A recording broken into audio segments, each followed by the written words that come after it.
gamer, so of course I love GameStop, right?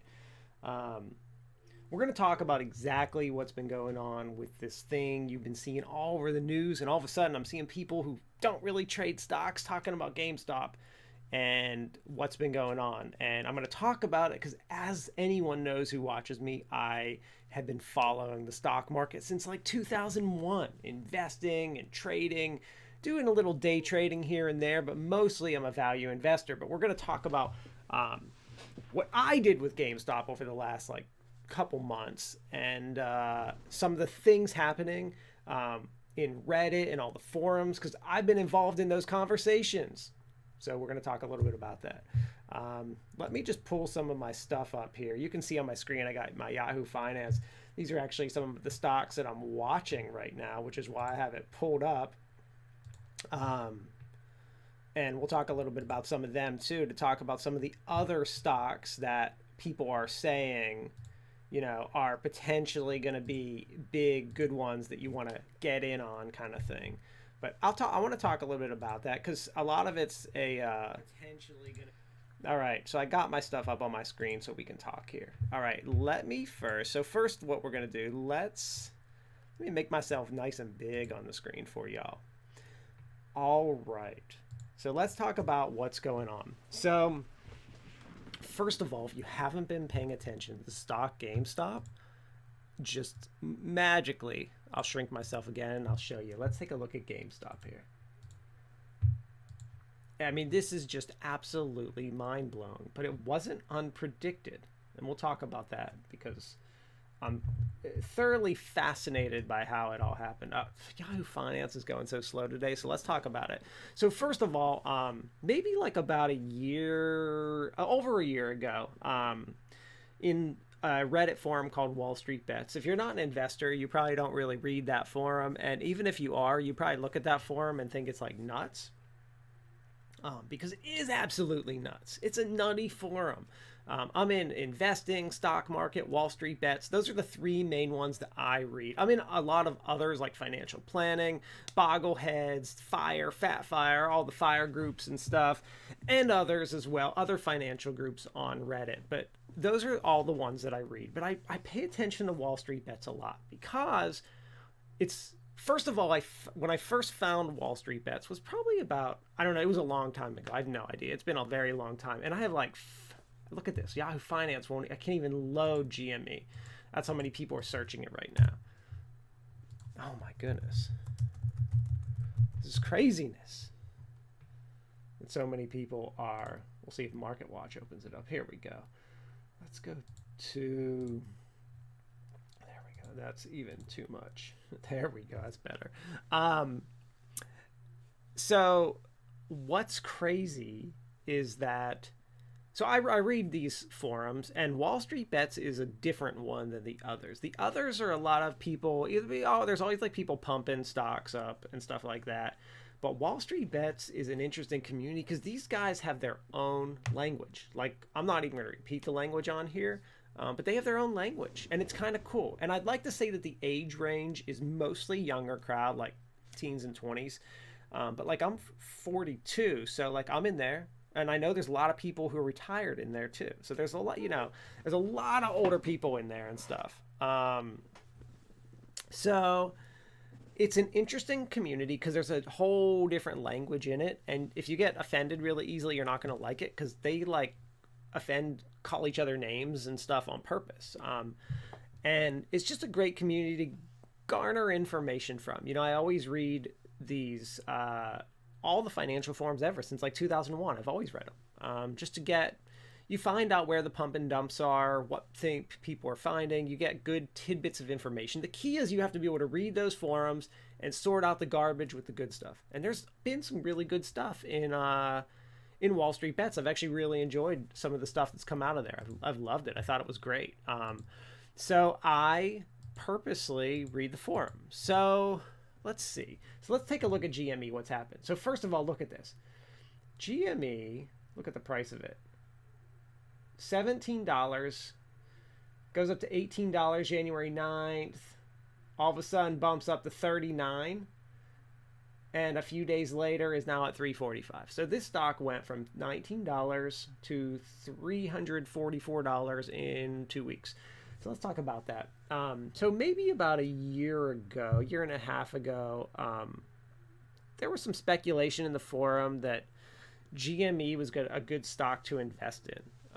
Basically for the company itself was going to be good.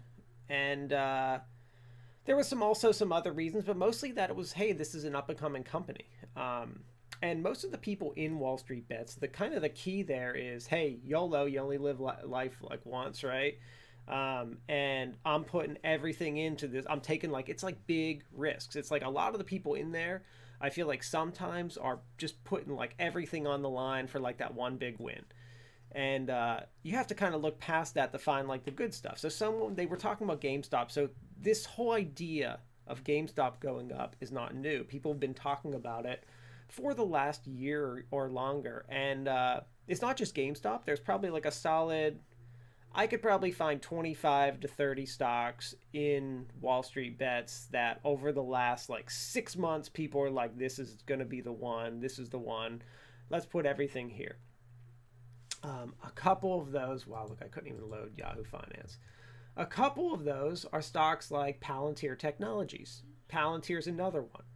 Palantir, I think I got into Palantir Technologies around $17, something like that. It's now up to $39 today, mostly because of pumping from just people seeing that it was a popular stock in Wall Street Bets. Another one, AMC, up 300% today. That's another stock similar to GME. Bed Bath & Beyond, another one. And I do have stock in all of these. And I'll explain my positions and what I think about them and stuff. So GME, basically what happened is a bunch of hedge funds, the company was failing. Not failing, but just doing bad. It's a brick and mortar store, right? So people are like, they're not going to do good, all that kind of stuff. And some hedge funds decided to bet that they were going to do bad. So they were betting that the stock was going to go down. It's called shorting. The problem with shorting is let's say when I buy a stock, the most money I can lose is it can only go to zero, right? Like if I pay $10 for a stock and the stock goes to zero, I only lose $10. Well, with a short, the problem is if you short a stock and it's $10, you lose money when it goes up. It can go up to infinity, which means you can lose a lot of money. So what happens is as a stock goes up, someone has to settle before it gets too high, right? So they can either just buy the stock at that high price or just take the loss. Those are kind of their options. And there are other ways to short a stock, like through puts, but that's not what happened here. And I'm not going to talk about options anyway. So what happened is a bunch of people decided, and this didn't happen like in like a day. I think a lot of people think that this like happened really quick, but there were people posting like, oh, GME is one of our meme stocks, one of the big ones that a lot of people are buying, along with BlackBerry. Palantir Technologies is a big one we've been talking about for a while. I've seen AMC talked about for a while. And there's a number of other ones that have been talked about too that people have been pumping up, especially like any of the funds Kathy Wood has like any of the ARK ETFs and stuff like that. But basically the stock started to slowly go up. And what happened is as it started to slowly go up, and I mean slowly go up over a while, people saw that there was a big short position. A lot of companies were really, there was a lot of money.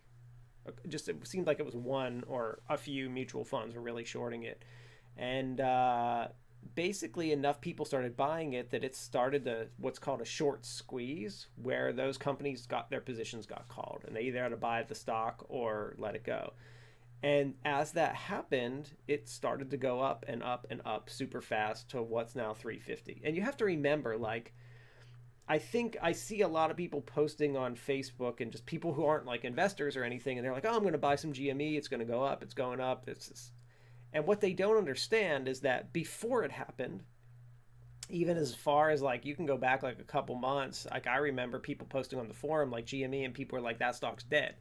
So, there was a lot of, this is all it was all speculation. It was a huge gamble that it actually worked. I mean, it really was. You know, as a community on Wall Street bets, you know, people are now betting. So let me talk about what I did. So I did buy into GME. I was one of the people who bought it when it was in the teens and was hoping, hey, this thing might go up, like taking the risk. I kind of take the risk with a lot of the big stocks that have, I think, have some promise on Wall Street bets. I put a little bit of money into, so I did with GME. And when GME climbed from, I might have paid like 16 or 17, and it went up to 27, I sold. I thought that was the squeeze. I was like, I'm happy. I made a third of my significant amount of money off of it. I was very happy that it went to 27. I thought I was smart. And then what happened is it ended up flying up to what it is today. I mean, I just literally sold this 2 weeks ago at 27, being like super happy. And I am still happy that I made money.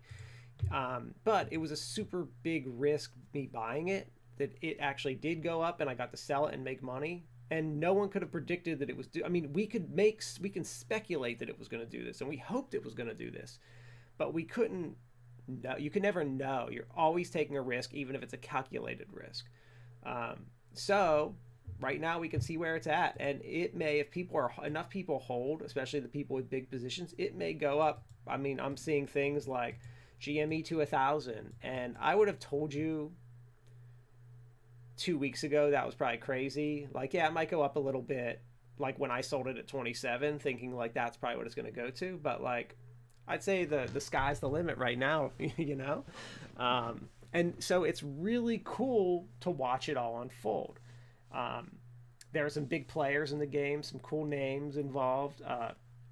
One of the big hedge funds. It's kind of interesting because it's really like the little guy, like the retail investor like myself and a bunch of other ones decided like we're not gonna. This is BS. You got to remember, these banks and hedge funds, they're the house. They control the market. They make the rules. They can do all the illegal. I shouldn't say that. They can get away with a lot of stuff that like I can't. Like it's okay for a hedge fund to have 100 employees and all of them to band together to get all their clients, share information and do everything. But like when all of a sudden a bunch of people on Reddit do it, it's like a problem. And, you know, that's interesting. So it's just interesting because no one's forcing anyone to do anything. It's up to them. I mean, they're buying it. No one said, hey, this is no one. There was no insider information. All the information anyone got was public, available on any website. You can see how much a stock shorted for. People just decided it was a good thing and invested in it. I pulled out pretty early, so now I'm also in AMC and Bed Bath and Beyond, which are also stocks that have a big short interest in. So there's a potential for a short squeeze. It's not as big as the GME one, but they're pretty high up there. There's a lot of short interest on both of those stocks. So there's a chance both of them could go up. A lot of people in the forum are suggesting BlackBerry. No, BlackBerry does not have a big short against it. That's not what's going to happen with BlackBerry. We believe, a lot of us in that forum believe that BlackBerry is actually going to do well as a company, and there's a future there. That they have some good tech, some good patents and stuff like that, and they're going to actually do well. Same with PLTR, Palantir Technology. Palantir Technologies is a stock that a lot of us think is going to do awesome. We think they have great technology, and this stock's going to be like 200 in like a year from now. We don't think that this is a short stock. So you see all these meme stocks, and I think a lot of people are confused that these are all the same as GME. It's not the same. They're actual companies we think are good, and people on the forum posted, hey, I think that this is a good stock. Here's my rationale, and I agreed enough to buy Palantir Technologies. I agreed enough to buy GME. I agreed enough to buy BlackBerry, Bed Bath & Beyond, and AMC. But you can see, like, actually all the stocks. No, I don't own all of these. That's not true. But like, I own tons of Ford, and Ford's not a big stock in Wall Street bets. I believe that when Ford comes out with their electronic vehicle market, they're going to do some good stuff. And I've seen some good arguments on Wall Street bets why that's going to happen.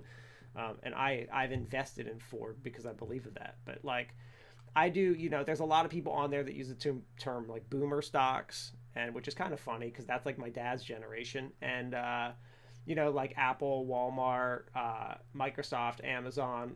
I'm invested in all those. Google, I have money in all those. I think they're going to do really well and stuff like that. So I have a lot of different kind of stocks. You can see the market's tanking today, except all these plays.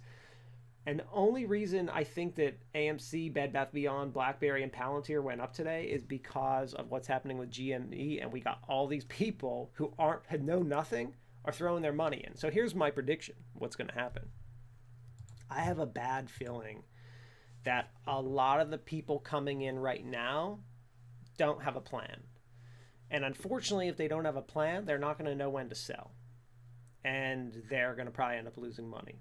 I mean, I I think that the smart investors who are in on GME and AMC and Bed Bath Beyond, they have a plan and they know what they're doing. And they're going to sell and they have a plan to sell eventually and take their profit. But like I think some other people don't, especially when you only put like, hey, what's $20? I put $20 in on, you know, using one of the free services like Robinhood, and you only put $20 in and you don't care if you necessarily lose it. It goes up 40% and you're like, oh, it's only $14. Like you only made $4. Whereas if I put $100,000 in and made 40%, that's 40 grand. I'm more likely to want to take my profit. So I definitely think that some people are going to lose their money because they don't have a plan of when they're selling. So I think that's going to be a problem for some people, but I do think these stocks are going to shoot up. I think I want to see people hold on. I should have never sold GME. That was my fault, selling it at 27 because I thought I was happy with my profit. But like my plan with most stocks is 20%.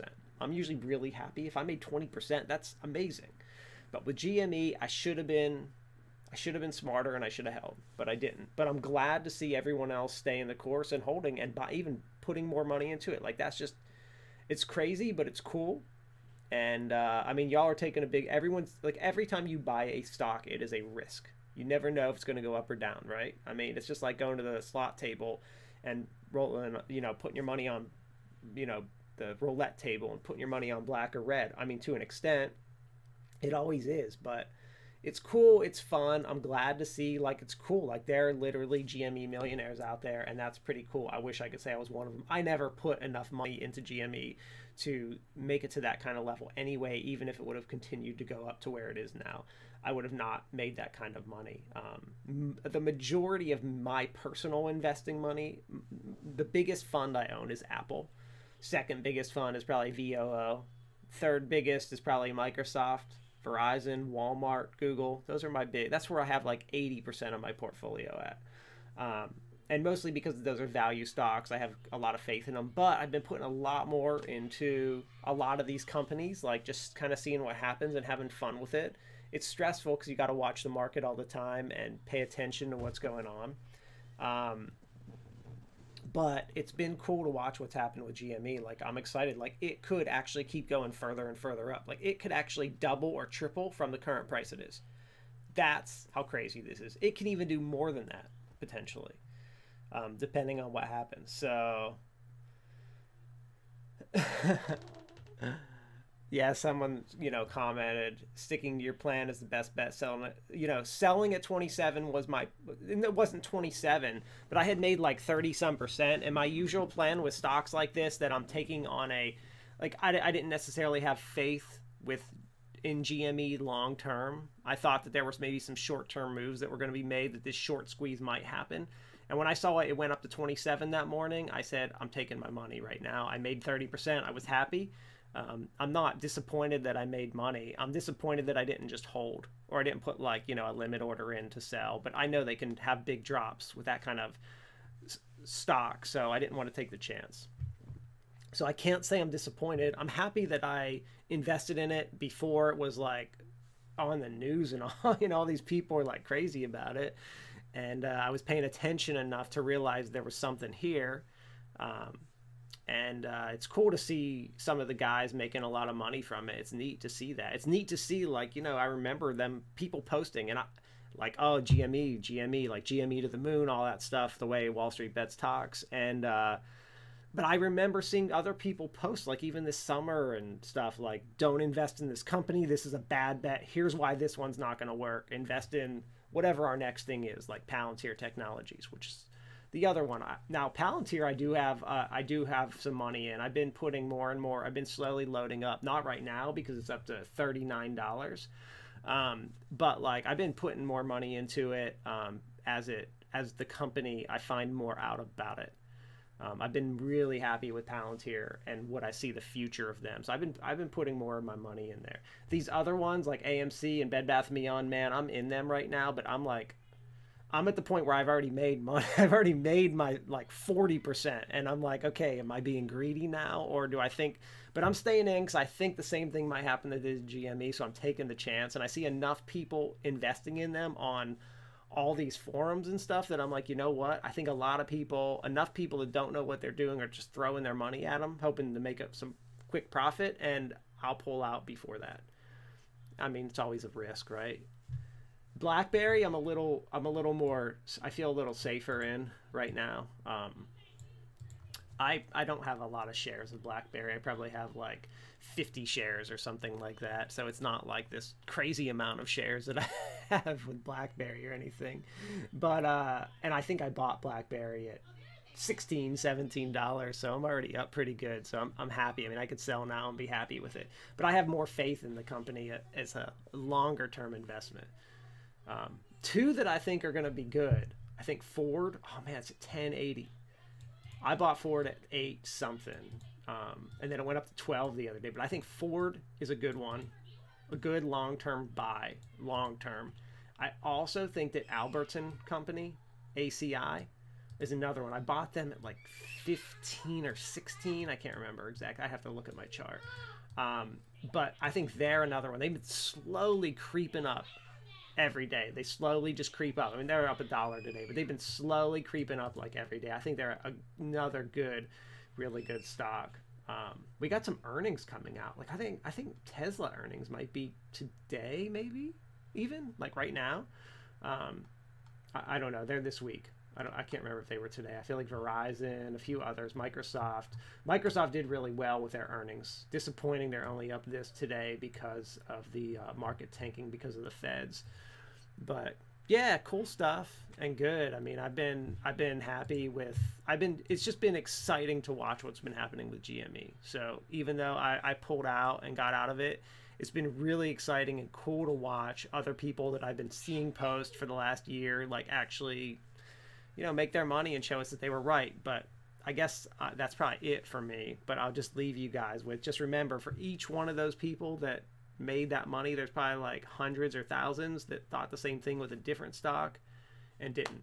And there's also tons of people that literally sold GME like early January or December because they were just like, this is done. I'm putting my money into the next meme stock, Palantir or whatever, and pulled out. Or like their options expired earlier. So, that happens. I'm not a big option person. I do have some Ford options right now for third Q3, but I'm not a big options player. I'm much more I have enough that I can buy stocks. So I try to buy in 100 share blocks. But, I try to buy the stock if I can. But whatever, you do what you can. If you got $5, you got $5. It's nice to see $5 turn into $25. So then you can invest that 25 into something. But really, you need a lot of money to make a lot of money. So anyway, y'all, that's it. I just wanted to talk about the situation and what's been happening, just because I've been following along with it, not just like reading it on the news and stuff, but like really following along the whole time, from it being low to watching it now to watch everyone. So it's cool. So if you're in the GME, that's awesome. And if you're into any of the other meme stocks, that's awesome too. If you're just watching, waiting for all of us to lose all of our money, that's cool too. Like, at least you're getting some entertainment, right?